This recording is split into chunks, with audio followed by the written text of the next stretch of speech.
আমি শুধু চেয়েছি তোমায়। পর্ব সংখ্যা ৫৫, লেখনীতে সুরাইয়া রাফা।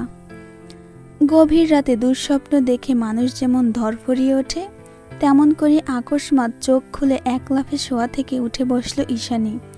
শরীর তার ঘেমে নিয়ে একাকার, কণ্ঠতালু শুকিয়ে কাঠ, হাঁপুড়ের মতো ওঠানামা করছে সুডল বক্ষদেশ। হৃৎস্পন্দনের গতিহীনতায় বুক ফেটে পড়ার অতিক্রম। তারপরেও উদ্গ্রীব দৃষ্টিতে এদিক ওদিক চোখ বোলালো সে। রুদ্রশ্বাসে ডেকে উঠল, ইয়াস, আমার ইয়াস কোথায়? তোমার দুর্বল হাটের অধপতন হয়েছে দেখছি। এক চড়ে ২৪ ঘন্টা সেন্সলেস। রাশভারী কণ্ঠের কঠিন কথাগুলো কর্ণগোচর হতেই অতর্কিতে সামনে তাকালো ঈশানী। দেখল ওর মুখ বরাবর বিশাল কাউচের চেয়ারে হাঁটুর উপর পা তুলে গা ছড়িয়ে বসে আছে অ্যারিস। এক দুর্বোধ্য পৈশাচিক হাসির ঢেউ তার ঠোঁটে লেগে আছে, যেন ঈশানীকে কবজাবন্দি করে বড্ড বেশি তৃপ্ত সে। তেমন করেই তীক্ষ্ণ নজরে পরখ করছে রমণীকে। এতক্ষণে ভ্রম কাটল ঈশানীর। সচেতন দৃষ্টিতে এদিক ওদিকে চোখ বলিয়ে মুহূর্তেই তেতে উঠল। কোথায় নিয়ে এসেছো তুমি আমায়? আমার ছেলে কোথায়? কি করেছো ওকে? রিল্যাক্স। ১০,০০০ মাইল উড়ে এসেছো, তাও সেন্সলেস হয়ে। ভালো করে চোখ বোলাও, ঠিক চিনে যাবে।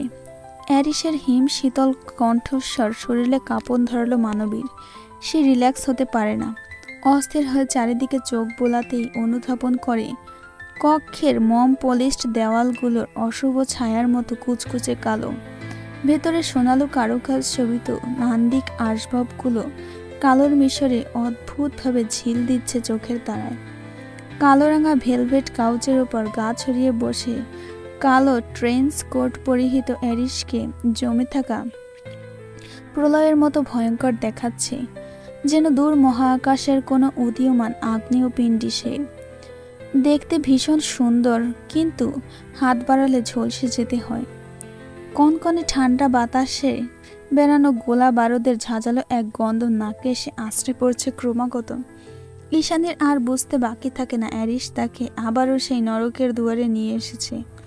অজ্ঞতা চকিতে ঘাড় ঘোরায় সে। প্রকম্পিত কণ্ঠে বলে ওঠে, paint house? Yes babe, the Python paradise, তোমার একমাত্র ডেস্টিনেশন। নির্বিঘ্নে পা দোলাতে দোলাতে প্রত্যুত্তর করে মাফিয়া বস।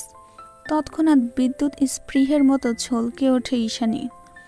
বোধ শক্তি জাগ্রত হতেই দুই হাতে শরীর খামচে ধরে করুণ সুরে চেঁচিয়ে ওঠে, আমার ছেলে কোথায় অ্যারিস? ওকে কি করেছ? তার মানে ২৪ ঘন্টা ২৪ ঘন্টা আমি আমার ছেলেকে দেখি না। ওকে আমার কাছে এনে দাও, নয়তো সব শেষ করে ফেলবো, তোমাকেও শেষ করে ফেলবো। শেষ করার আর কি বাকি রেখেছ? আমাকে ধ্বংস করার মতো পৃথিবীতে যদি কোনো মরণাস্ত্র থেকে থাকে, তবে সেটা তুমি। হাতের পিঠে নাক ঘষতে ঘষতে প্রত্যুত্তর করে অ্যারিস। তার ভঙ্গিমা দেখে ঈশানী বুঝতে বাকি থাকে না যে অ্যারিস ড্রাগ নিয়েছে। সে এই মুহূর্তে নিজের মধ্যে নেই। চেঁচাতে গিয়ে কণ্ঠ নিভে আসে ঈশানীর। বনভাসিত স্রোতের মতো থই থই জলে ভরে ওঠে তার নীলাক্ষী। ঠোঁট ভেঙে বিপর্যস্ত স্বরে বলে, প্লিজ অ্যারিস, আমার বাচ্চাকে দেখব এক্ষুনি। আমার এইটুকুনি বাচ্চা আমাকে ছাড়া কিভাবে থাকবে ও? আমার বাচ্চাটাকে দেখতে দাও, পায়ে পড়ি তোমার। হাঁটু ভেঙে বুকের সঙ্গে জড়িয়ে উন্মাদের ন্যায় বিলাপ করছে ঈশানী, যেন ইয়াসকে দেখতে না পেলে এক্ষুনি দম বন্ধ হয়ে মরে যাবে সে। তেমন করেই বেড়ে চলেছে উত্তেজনা। অ্যারিস স্তব্ধ হয়ে তাকিয়ে রইল কিয়ৎক্ষণ, অতঃপর ইশারায় কাউকে আদেশ করল, নিয়ে এসো। তৎক্ষণাৎ কক্ষে এসে হাজির হয় ফ্লোরা। কোল জুড়ে তার হুটোপুটি খাচ্ছে ছোট্ট ইয়াস। ক্ষুধার তাড়নায় গলা ছিঁড়ে কাঁদছে সে। সন্তানের ক্রন্দিত স্বর কর্ণগহ্বরে এসে পৌঁছাতেই সচকিত হয়ে ওঠে ঈশানী। তৃষ্ণার্থ চাতকিনীর মতো কান্না গিলে হাত বাড়িয়ে কোলে নেয় তার বুকের মানিককে। এমন প্রতিকূল মুহূর্তে বহুদিন বাদে দুই বান্ধবীর চোখাচোখি হলেও কথা বলার আর সুযোগ হয় না। ইয়াসকে কাছে পেতেই মাতৃস্নেহে ব্যগ্র হয়ে পড়ে ঈশানী। চুমুতে চুমুতে ভরিয়ে দেয় তার সন্তানের পেলব নরম গাল দুটোকে। ওদিকে অ্যারিসের উপস্থিতিতে ফ্লোরাও প্রস্থান করে নিঃশব্দে। ফ্লোরা চলে যেতেই ঈশানী বলে ওঠে, ওর খিদে পেয়েছে, খাবার দিতে হবে এক্ষুনি। ঈশানীর কথায় প্রথমবারের মতো অ্যারিস ইয়াসের দিকে আর চোখে তাকায়। মায়ের কোলে মোমের মতো লেপ্টে আছে তার অংশ। কোনো এক অজ্ঞাত কারণে ক্ষণে ক্ষণে কেঁদে উঠছে ঠোঁট ফুলিয়ে। নিজের ক্ষুদ্র অংশের লালিত্যে ভরা কোমল মুখটা দেখেও অ্যারিসের মাঝে ভাবান্তর হলো না বিশেষ। দৃষ্টিতে ধরা দিল না কোনরূপ পিতৃ স্নেহ। অনুভূতিহীন প্রস্থের মতো চেয়ে রইল নির্লিপ্তে। অতঃপর ঠোঁটের আগা জ্বলন্ত সিগারেটের শলকা ধরিয়ে বিতৃষ্ণ গলায় বলল, কি খেতে চাই ওকে জিজ্ঞেস করো, আমি ব্যবস্থা করছি। অ্যারিসের কথায় বাকরুদ্ধ হয়ে পড়ে ঈশানী। মুখ হয়ে আসা হতাশ দৃষ্টিতে তাকিয়ে থাকে নিষ্প্রভ। খানিক সময় নিয়ে নিঃসৃত হয় রমণীর হতবিহ্বল কণ্ঠস্বর, তুমি কি পাগল? 4 মাসের দুধের শিশু ও কিভাবে বাইরের খাবার খাবে? তাহলে যা খেতে চায় তা খাওয়াও, এত নাটক করছো কেন? অ্যারিসের দায়সারা প্রতি উত্তর ঈশানী বলে ওঠে, তাহলে বাইরে যাও। হোয়াট? অ্যারিসের প্রশ্নবিদ্ধ নয়নে চোখ পড়তেই দৃষ্টি নামায় ঈশানী। গলা খাদে নামিয়ে নরম স্বরে বলে ওঠে, বাইরে যাও, ওকে ব্রেস্ট ফিড করাতে হবে। দৃষ্টির আড়াল হওয়ার অধিকার তুমি হারিয়ে ফেলেছ। যা করার আমার সামনেই করবে, তাছাড়া তোমার মাঝে এমন কিছু নেই যা আমার অদেখা। অ্যারিস, ছেলেটা ক্ষুধায় কাঁদছে আমার, এখন এমন করবে? Do it right now. Mafia বসের নীরব হুঙ্কার। ঈশানীর আর কিছু করার থাকে না। সে ইয়াসকে ওভাবেই খাওয়ালো অ্যারিসের চোখের সামনে বসে। পুরোটা মুহূর্ত অ্যারিস তাকিয়েছিল জীবন্ত মূর্তির মতো। খাওয়ানো শেষ হলে ফের ফ্লোরাকে ডেকে পাঠালো অ্যারিস। ধীম কণ্ঠে আদেশ করলো, নিয়ে যাও। ফ্লোরার সময় নষ্ট করলো না, এগিয়ে এসে নিয়ে গেল ইয়াসকে। আকস্মাৎ কোলশূন্য হয়ে ধরফরিয়ে উঠল ঈশানী। ব্যতিগ্রস্ত কদমে ফ্লোরার পিছু নিয়ে বলল, কোথায় নিয়ে যাচ্ছ আমার ছেলেকে? ওর আমাকে প্রয়োজন। ঈশানী এক প্রকার ছুটে বেরিয়ে যাচ্ছিল কক্ষ থেকে। তন্মধ্যে ঝড়ের গতিতে ওর পথ রোধ করে অ্যারিস। কক্ষের দরজাটা সশব্দে লাগিয়ে ঈশানীকে ধাক্কা মেরে ঠেলে সরায় সে। ঘটনার আকস্মিকতায় আবারও অস্থির হয়ে ওঠে ঈশানী। বাইরে যাওয়ার পায়তারা চালিয়ে তেজস্বী কণ্ঠে বলে ওঠে, আমার ছেলেকে নিয়ে গেল অ্যারিস, দরজাটা খুলে দাও, আমি এক্ষুনি যাবো ওর কাছে। অ্যারিস দরজা খোলে না, উল্টো শরীরের ওভারকোটটাকে কাউচে ছুঁড়ে ফেলে শার্টের হাতার অস্থিন গোটাতে গোটাতে এগিয়ে এসে নির্জীব পদচারণায়। চোখে তার আগুন ঝরা উত্তাপ, চোয়ালের পেশি শক্ত হয়ে আছে ক্রোধের তাড়নায়।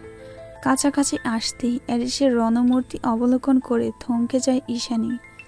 চেঁচামেচি থামিয়ে চোখ তুলতেই অতর্কিতে এক চপেটাঘাত এসে হামলে পড়ে তার কোমল নরম গালে। আঘাতটা এতটাই জোরালো ছিল যে টাল সামলাতে না পেরে বিছানার উপর ছিটকে পড়ল ঈশানী। ঠোঁট ফেটে রক্ত বেরিয়ে এসেছে তার, মাথা ঘুরছে ভন ভন করে। তখনই পেছন থেকে ভেসে এলো মাফিয়া বসের পাথরের মতো গম্ভীর কণ্ঠস্বর, এই চরটা কেন দিয়েছি জানিস? 1 বছর, পুরো 1 বছর আমার কাছ থেকে দূরে থাকার জন্য, মাহিনের সঙ্গে পালিয়ে যাওয়ার জন্য। ঈশানী ঘুরে তাকালো না। ও ভালো করেই জানতো ওর সঙ্গে এমন কিছুই হবে। অজ্ঞতা, নীরব অশ্রু প্লাবনে 2 চোখ বুজে আসে রমণীর। অ্যারিস আরেকটু এগোয়, তারপর এক হাঁটু মোড়ে খাটের উপর এলোমেলো হয়ে পড়ে থাকা ঈশানীর সামনে গিয়ে বসে। মাঝখানে ন্যানো সেন্টিমিটার দূরত্ব তাদের। মুখোমুখি হওয়াতে অ্যারিসের তপ্তশ্বাস মুখায়বে ঝলসে যেতে চায় ঈশানীর। তার রাজহংসীর মতো গমরাঙা ত্বকের ভাঁজে নিগুড় দৃষ্টিপাত করে মাফিয়া বস। ক্ষতস্থানে হাত বুলিয়ে শীতল গলায় বলে, ব্যথা করছে তাই না? খুব ব্যথা করছে? আমারও করেছিল তোর জন্য। 1 বছর কত সময় হয়েছে জানিস? একটু থামলো অ্যারিস। ভয়, জড়তা, আক্ষেপের মিশেলে ঠোঁট ভেঙে নীরবে কাঁদছে ঈশানী। কান্নার ঢেউয়ে তীর দিয়ে প্রকম্পিত হচ্ছে তার শীর্ণকায় তনুখানি। 365 দিন, 8027 ঘন্টা, 5,25,600 মিনিট, 3,15,36,000 সেকেন্ড। এই প্রতিটা মুহূর্ত আমি তোর ব্যথায় ছটফট করেছি। হিরোইন, মারফিন, কোকেইন যাই নিই না কেন, কিছুতেই ব্যথা কমেনি। আমার জীবনে না এলেও তো পারতিস। ড্রাগের কথা মাথায় আসতেই হাতের পিঠে নাক ঘষতে আরম্ভ করলো অ্যারিস, যা দেখে স্তব্ধ হয়ে গেল ঈশানী।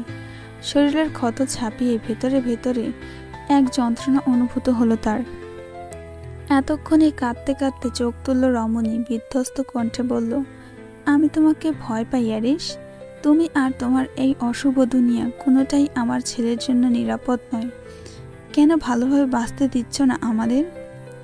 ঈশানের কথায় জোয়ালের পেশি শক্ত হয়ে এলো অ্যারিসের। গৌর চেহারায় রক্ত জমাট বেঁধে গেল নিমেষেই। নীরবে জিভের ডগা গাল ঠেলে আকস্মাৎ ঈশানীর চুলের মুঠিতে হাত ঢোকালো সে। শক্ত করে চেপে বলল, আমি যে বিধ্বংসী সেটা আগে মনে ছিল না? কে বলেছিল আমার কাছে আসতে, আমাকে এইভাবে উন্মাদ বানাতে? পালিয়ে তো গিয়েছিলাম, কেন আবার নিয়ে এলে? ব্যথার তীব্রতায় আর্তনাদ করে ওঠে ঈশানী। দাঁতে দাঁত পিষে অ্যারিস বলে, নাম পরিচয় পাল্টে ফেললেই পালিয়ে বাঁচা যায় না miss anaesthesia Anna. Listen carefully, আমার হাত থেকে এই জীবনে রেহাই নেই তোর। 5 বাচ্চার মা হলেও ধরে নিয়ে আসতাম, সেখানে তুই তো আমার কপি পেস্ট নিয়ে ঘুরে বেড়াচ্ছিস। ব্যথা লাগছে অ্যারিস, আমার সত্যিই ব্যথা লাগছে। যন্ত্রণায় কাতরাতে কাতরাতে হু হু করে কেঁদে ওঠে ঈশানী। এতক্ষণে টলল হিমালয়, নমনীয়তার কাছে জিত পরাস্ত হলো তার।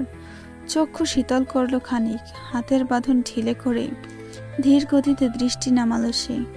মুহাচ্ছন্ন চাউনিতে পরখ করতে লাগলো রমণীকে। ছলছলে সমুদ্র নীল চোখ দুটো অশ্রু প্লাবনে বন ভাসি আজ। মুখের কোণে রক্ত, চোখের কার্নিশে জলে ভিজে রেশমের মতো সিল্কি চুলগুলো এলোমেলো হয়ে লেপ্টে আছে মুখের উপর। অ্যারিস ঢোক গিলল। দৃষ্টিযুগল মিলিত হতেই বুকের রক্ত তোলপাড় করা যাতনায় একযোগে কাতরে উঠল দুজন। ঈশানীর ব্যথাতুর চাহনি তীরের মতো বুকে বিঁধছে এসে তার। সমুদ্রের মতো থই থই নীল চোখের গভীর দৃষ্টিপাত করেই হিস হিসালো অ্যারিস। এভাবে তাকাবে না একদম। ঈশানী প্রতিউত্তর করল না। বুক ভাঙা অভিমান আর পৃথিবীর সমগ্র ক্লেশ নিয়ে দৃষ্টির প্রখরতায় ক্ষতবিক্ষত করে দেয় মাফিয়া বসটাকে। বিনিময়ে ক্ষিপ্ত হলো না অ্যারিস। বেপরোয়া নির্লজ্জের মতো কোনরূপ বাক্য বিনিময় না করে আচমকা ঈশানীর নরম বুকে মুখ গুজল সে। উষ্ণ চাদরের নিচে দুজনকে একসঙ্গে মুড়িয়ে উন্মাদের মতো বলতে আরম্ভ করলো, আম সরি, আম সরি, আম সরি জান, সো সরি। কোথাও যাবে না তুমি, বলো কোথাও যাবে না আর? খোলা জানালার ফাঁক গলিয়ে আসা ফুরফুরে ভেজা হাওয়ায় শীতল হয়ে উঠেছে কামরা। একটু বাদেই অস্ত যাবে সূর্যরাজ। কমলা রং গায়ে মেখে পাহাড়ের চূড়ায় গেড়ে বসেছে শেষ বিকেলের মরা রোদ। আদরে ঘুঘু পাখির গুঞ্জন যেন ভাত ঘুমের আসর বসিয়েছে মস্তিষ্কে। এই তো কয়েকদিন মাত্র, তারপরে শুরু হবে স্নোফল। শুভ্র বরফে ঢেকে যাবে প্রকৃতি। রাত দিন নিপতিত তুষারের তীব্রতায় জমে গিয়ে ন্যাড়া কাঠ হয়ে পড়ে থাকবে গাছপালাগুলো। প্রাণ থাকলেও যেন মৃত তারা। ফের আবার কবে বরফ গলিয়ে এমন শরতের বিকেল আসবে জানা নেই তুষারের। সেই বিকেলও কি এমন নরম ধীর প্রাঞ্জল হবে? ভারী এক দীর্ঘশ্বাস বুক চিরে বেরিয়ে এলো। সে ঠিক করেছে আজ আর ক্লাবে যাবে না, কোনো মারামারিতে জড়াবে না। সুন্দর এই বিকেলটা উপভোগ করবে নিজের মতো। কিন্তু সেই উপায় কি আর আছে এই নৃশংস দুনিয়ায়?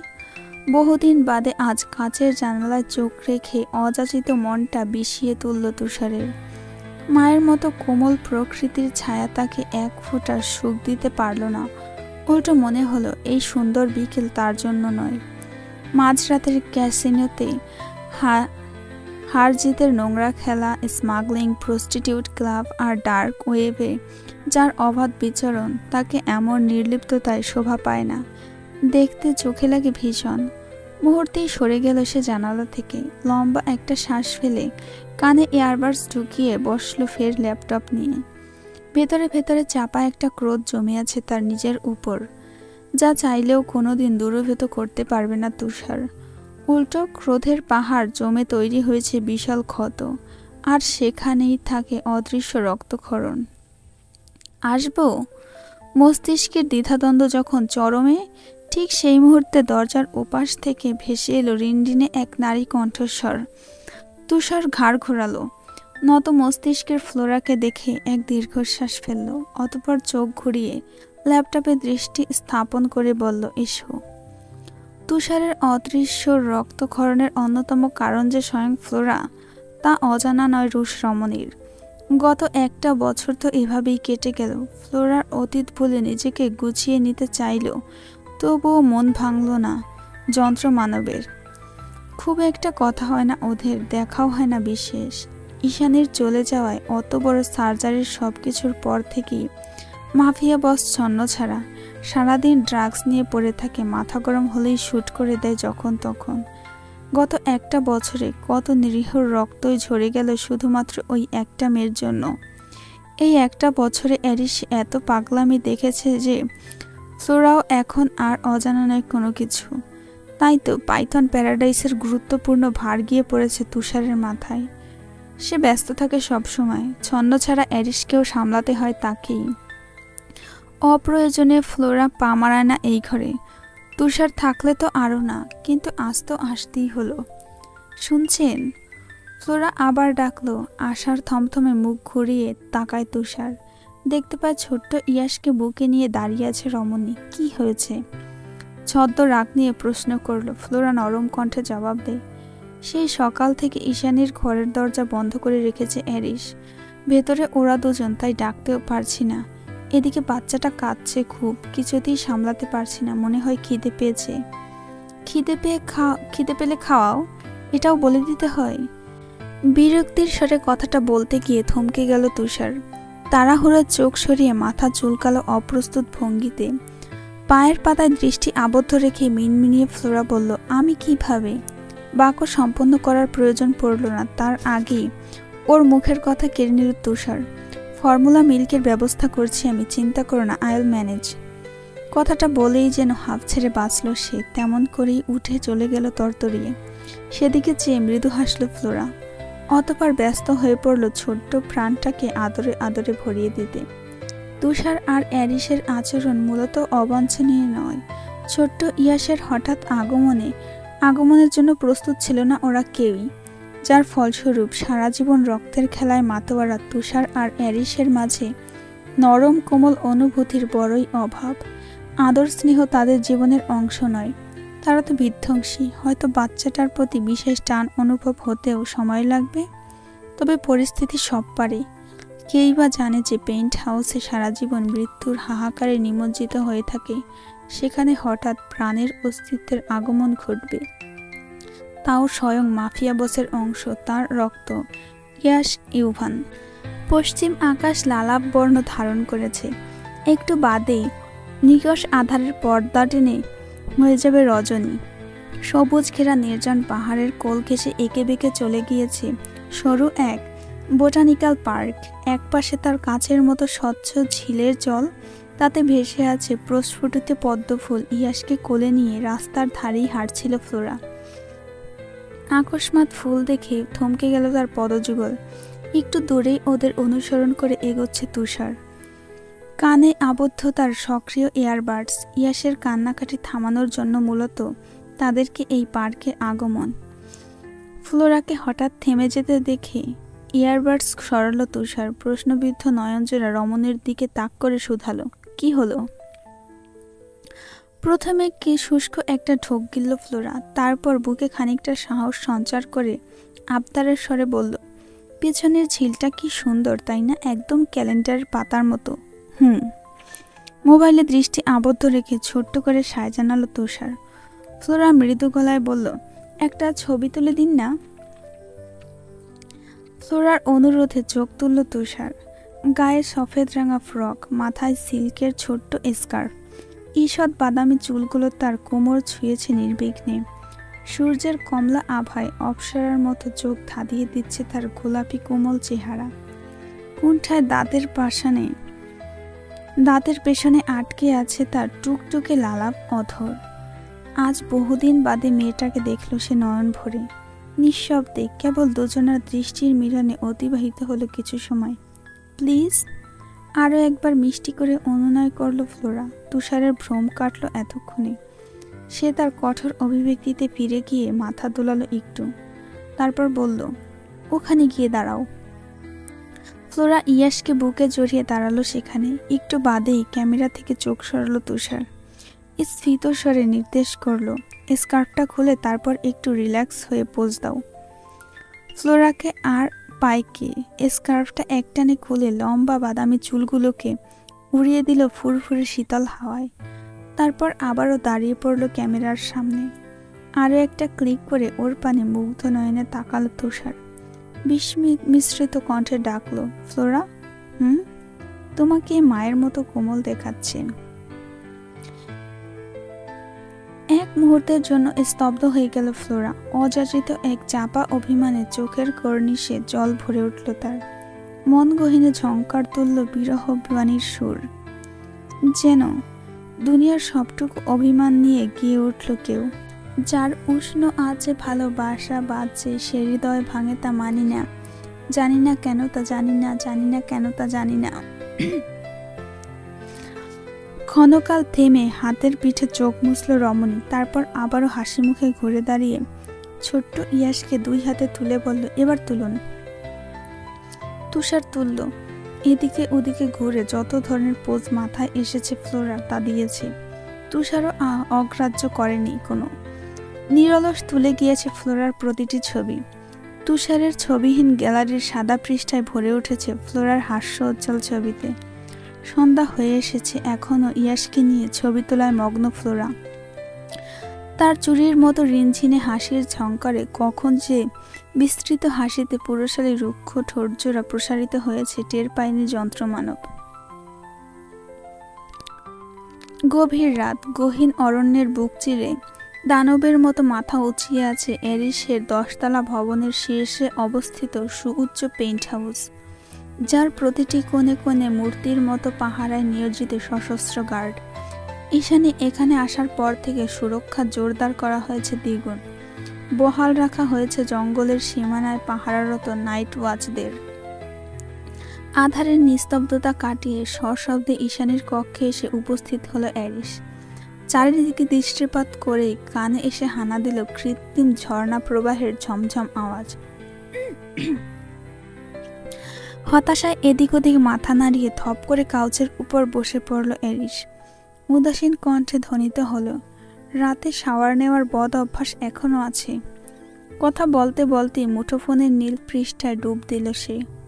তবে সেদিকে মনোযোগ বহাল রাখতে পারল না বিশেষ। তার আগেই ঘুম ভেঙে শব্দ করে কেঁদে উঠল ছোট্ট ইয়াস। প্রথমে ধীরে কাঁদলেও ক্রমশ রেশ বাড়ছে তার। ছেলের অশান্ত ক্রন্দনে ভেতরে ভেতরে উদ্গ্রীব হয়ে উঠল মাফিয়া বস। জিভের ডগা দিয়ে ঠোঁট ভিজিয়ে একবার উকি দিল ওয়াশরুমের দরজায়। না, ঈশানী এখনো বের হয়নি। ঠিক কি করা উচিত ভেবে পায় না নিজের অনুভূতিহীন সত্তায়।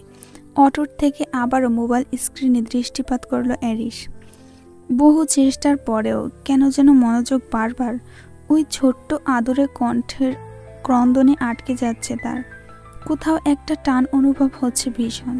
সেই তখন থেকেই কেঁদে কেঁদে অস্থির হয়ে যাচ্ছে বাচ্চাটা।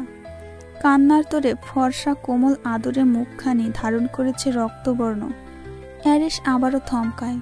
ভেতরের অস্থিরতা দমাতে ক্রমাগত পা দোলায় সে। তবুও বাচ্চার অবিরত ক্রন্দনে বরংবার মনোযোগ ক্ষুণ্ণ হচ্ছে তার। অজ্ঞতা উপায়ন্তর না পেয়ে শেষমেশ ফোনটা বিছানায় ছুঁড়ে মেরে উঠে দাঁড়ায় সে। গটগটিয়ে এগিয়ে যায় দোলনার কাছে। গ্রীবা বাঁকিয়ে সামান্য ঝুঁকে অত্যন্ত বিরক্ত স্বরে বলে ওঠে, তোমার মাম্মা এখানে নেই, এক্ষুনি কান্না থামাও। নাজুক পলকা অস্তিত্বখানি ধার ধারল না সেসব বিরক্তির। সে কান্নার রেশ বাড়িয়ে হাত পাও ছুটতে থাকলো দ্বিগুণ তালে। এক পর্যায়ে উপায়ন্তর না পেয়ে বড্ড অনীহা নিয়ে বাচ্চাটাকে কোলে তুলল মাফিয়া বস। প্রথমবারের মতো জন্মদাতা মানবের কোলে উষ্ণতায় কান্নাকাটি থামিয়ে একটুখানি হেসে উঠল তার অংশ। এরিস অবাক হলো, ভুরু বাঁকিয়ে বলল, তুমি হাসতেও জানো? বিপরীত প্রান্ত থেকে প্রত্যুত্তর এলো না কোনো। সে তার ড্যাডের বুকে লেপ্টে থাকলো নীরবে। এরিস ক্ষণকাল তাকিয়ে রইল নিঃশব্দে, বিস্ময় ভরা নয়নে নিজের ক্ষুদ্র অংশকে দেখতে দেখতে অস্ফুট স্বরে আওড়ালো, তোমার চোখগুলো হুবহু আমার মতো, আর ঠোঁটের নিচের তিলটাও। ওর নাম ইয়াস। এক পশলা মন্থর হাওয়ার মতো পেছন থেকে ভেসে এলো ঈশানীর শীতল কণ্ঠস্বর। এরিস তাকালো ঘাড় ঘুরিয়ে। সদ্য স্নাত ঈশানীর বাঁকানো শরীরের প্রতিটি জলকণাকে গ্রাস করল মৌহ দৃষ্টে। দৃষ্টি অবিচল রেখে আচ্ছন্ন স্বরে বলে উঠল, কতদিন তোমাকে শাওয়ার নিতে দেখি না। ঈশানের আত্মসংযম প্রখর, তবুও অ্যারিসের দৃষ্টির তাপে ঈষৎ আড়ষ্টতা জমে গেল হঠাৎ। সে গালে এসে জড়ো হলো, জাফরানি রং এড়াতে দ্রুত চলে গেল ছাদ বারান্দায়। অ্যারিস সময় নষ্ট করল না, ইয়াসকে দোলনায় শুইয়ে সেও এসে দাঁড়ালো খোলা হাওয়ায়। ঈশানী এগিয়ে যেতে পেছন থেকে কবজিতে টান মেরে এনে ফেলল নিজের ইস্পাত কঠিন বুকের উপর। কোথায় যাচ্ছ? আমি দেখে ফেলেছি। বহুদিন বাদে চেনা পুরুষের ক্লোনের সুঘ্রাণে মস্তিষ্ক বুঁদ হয়ে আসছে ঈশানীর। ইচ্ছে করছে একটুখানি মাথা রেখে মানুষটার হৃদস্পন্দন উপভোগ করতে, কিন্তু রাগের কাছে অনুভূতি ফিকে হয়ে আসছে যেন। রাগ অভিমানে নাক কুচকায় ঈশানী। অ্যারিসকে ঠেলে ঠুলে ছুটে যাওয়ার পায়তারা চালাতেই তার দৃষ্টি গিয়ে আটকে যায় মাফিয়া বসের বক্ষ বিভেজিকায়। ঠিক মাঝখান বরাবর গভীর একটা ক্ষত, দেখে মনে হচ্ছে একটা কাঁটা ছেঁড়া করে ফের জোড়া লাগানো হয়েছে জায়গাটা। এত বড় একটা কাটা দাগ দেখে উদ্গ্রীব হয়ে উঠল ঈশানী। হাত চালিয়ে পরপর দুটো বোতাম খুলে উদ্বিগ্ন স্বরে বলতে লাগলো, কি হয়েছে এখানে দেখি। তৎক্ষণাৎ ওকে দূরে ঠেলে সরিয়ে দিল অ্যারিস। কি হলো দেখতে দাও। অন্তরের তাড়নায় 2 কদম সন্নিকটে এগিয়ে এলো ঈশানী। তৎপর হয়ে হাত বাড়াতে গেলে অ্যারিস পিছিয়ে যায় আবারও। ধ্বনিত হয় কঠোর নিষেধাজ্ঞা, দূরে থাকো, সহ্য করতে পারবে না। অ্যারিস। ঈশানীর কণ্ঠ আহত শোনালো, চোখ ছাপিয়ে জল এলো, 2 ফোঁটা গড়ালো বোধ হয়। নাক টেনে বলল, কি হয়েছে তোমার বুকে? এমনটা তো আগে ছিল না কখনো। কি লুকিয়েছো তুমি আমার থেকে? তোমাকে লুকিয়ে রাখতে চেয়েছি সারা জীবন। অ্যারিসের রহস্যে ভরা কথার প্যাঁচ বুঝতে পারে না রমণী। কথা বলতে বলতে ফের অ্যারিসের সন্নিকটে এসে দাঁড়ায়। 2 হাতে অ্যারিসের শার্টের কলার চেপে ধরে প্রবল অধিকার বোধ নিয়ে বলে, আমাকে দেখতে দাও, কতটা ব্যথা পেয়েছ। তুমি আমাকে ছেড়ে চলে গিয়েছো, আমি তো জানোয়ার, আমার আবার ব্যথা লাগে নাকি? অ্যারিসের রাশভারী কণ্ঠে অভিমানের ঢেউ। ঈশানী অস্থির হয়ে বলে, সব কথা পরে হবে, আগে আমাকে দেখতে দাও। নিজ সিদ্ধান্তে নিটল মাফিয়া বস সে আবারও স্বার্থপরের মতো দূরে সরিয়ে দিল ঈশানীকে। তবে এবার নিশ্চুপ রইল না ঈশানী। গলা ছেড়ে চেঁচিয়ে উঠল আকস্মাৎ, কি লুকাতে চাচ্ছ তুমি অ্যারিস? কি লুকাচ্ছ? অ্যারিস প্রত্যুত্তর করে না। যান্ত্রিক রোবটের মতো একে একে খুলতে থাকে তার সিল্কের শার্টের বোতাম। আর ঈশানী, তার দুনিয়া দুলে উঠেছে এতক্ষণে। অবিশ্বাস্য দৃষ্টিতে সে চেয়ে থাকে তার স্বামীর ক্ষতবিক্ষত শরীরটার দিকে। রক্তশূন্য মুখে এগিয়ে গিয়ে 2 হাত নিয়ে রাখে চওড়া সৌঠব বুকের ওপরে। ফর্সা বুকের ঠিক মাঝখান বরাবর পেট অবধি লম্বালম্বি নেমে এসেছে একটা গভীর কাটা দাগ। বুকের বাম দিকে তৈরি হয়েছে আরও কিছু বুলেটের আঘাত। পেটের দিকেও ছিঁড়ে গিয়েছে কয়েক ধাপে। ডান পাঁজরের মধ্যখানে 5 ইঞ্চির মতো প্রশস্ত এক ক্ষত। কিছু ক্ষত এতটাই গভীর যে শরীরের কাটা দিয়ে ওঠে আতঙ্কে। প্রতিটি ক্ষত চিহ্নে হাতের প্রলেপ দিতে গিয়ে দৃষ্টি ঝাপসা হয়ে এলো ঈশানীর। অন্তরের দহন সামলাতে না পেরে তীব্র ব্যথায় নীল হয়ে উঠল তার সুশ্রী মুখায়ও। আগেই বলেছিলাম সহ্য করতে পারবে না। কি করে হলো এসব? অ্যারিস কাউকে কৈফত দেয় না। অচিরেই ভগ্ন ইমারতের ন্যায় অ্যারিসের শরীর ঘেঁষে ধীরে ধীরে মেঝেতে বসে পড়ল ঈশানী। তারপর কি জানি হলো, হাউমাউ করে কেঁদে উঠল মেয়েটা। দিশেহারা চাতকিনীর মতো আর্তনাদ করতে করতে বলতে লাগলো, এতটা ব্যথা তুমি কি করে সহ্য করলে? কি করে অ্যারিস, কি করে? অ্যারিস জবাব দিল না। এক টানে ওকে তুলে নিল, কক্ষের বাইরে যেতে যেতে বলল, চলো একটা জিনিস দেখাই তোমাকে। পাণ্ডুর মুখে ঘুরে তাকায় অ্যারিস, কাঁদতে কাঁদতে বলে, কোথায় নিয়ে যাচ্ছ তুমি আমায়? তোমার দুঃখ ঘোচাতে। অতঃপর লম্বা করিডোরের শেষ প্রান্তে ধীরে ধীরে হারিয়ে যায় তাদের দুর্বোধ্য কণ্ঠস্বর।